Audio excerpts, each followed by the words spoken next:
Bring in Rachel Aiello, who's standing by in Ottawa. Rachel, I've never seen this kind of thing before. I'm sure it's happened. We know sometimes members get ejected, but the leader of the Conservative Party, your thoughts on what we just saw?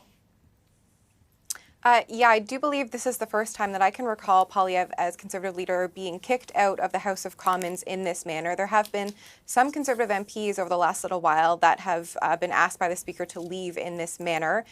Certainly what we heard throughout that question period, Todd, was extremely amplified rhetoric going back and forth between Prime Minister Justin Trudeau and Conservative leader Pierre Poilievre. A lot of his messaging there stemming from his concerns over the decriminalization policies in British Columbia. But before going into question period, we heard from the Prime Minister going hard at Poilievre over what he said were his extremist ties or the things he was refusing to do in terms of denouncing that endorsement from Alex Jones. So certainly they were headed into this ramped up, and what we've watched unfold is probably a textbook lesson in a breakdown of decorum in the House. Yeah, your thoughts on why Poilievre would not have just withdrawn the word wacko and just say, Mr. Speaker, I withdraw, as opposed to what he did do, which was, okay, I withdraw and I replace with extremist. Why do that? I mean, obviously he's trying to, send a message here. Certainly, and I do think in these heated moments, there's that elevated element of your caucus is behind you, they're chanting, and if you fully stand behind this, the way, we've heard Poilievre speak on this issue, that he felt that he was within the rules. I'm sure we'll probably hear soon arguments from the Conservatives about why that word was appropriate and the way that Greg Fergus, the House Speaker, adjudicated this was inappropriate. Of course, Todd, there is that long-stemming friction between the Conservatives and the Liberal Speaker because they had not that long ago tried to boot him out of that job, saying he was too partisan.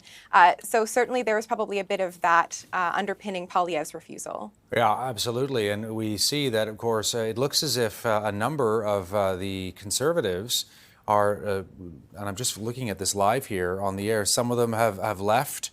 Andrew Scheer, former leader of the Conservatives, Rachel, got up and left. It looked like a number of other members of the Conservatives had gotten up and left, no doubt in solidarity. Here's the Bloc Québécois leader gesturing over to the Conservative area, basically saying, well, they've all left.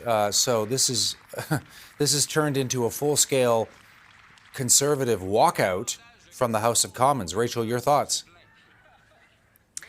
This is certainly something we have not seen happen. This is a remarkable display of clearly solidarity with their leader for being removed, although it does kind of open some questions more on the procedural side, Todd, of what happens when they get back into debate if they don't have the proper number of people in their seats. We'll have to watch that through the afternoon as that unfolds. But this is, a Tuesday. For people who watch, you usually see this kind of rancor and rah-rah on a Wednesday after the Liberals and Conservatives met with their caucuses. But to see this degree of heated tension in the House of Commons this early in the week, MPs just got back from a break week, doesn't bode well for the weeks to come as the spring sitting continues to unfold.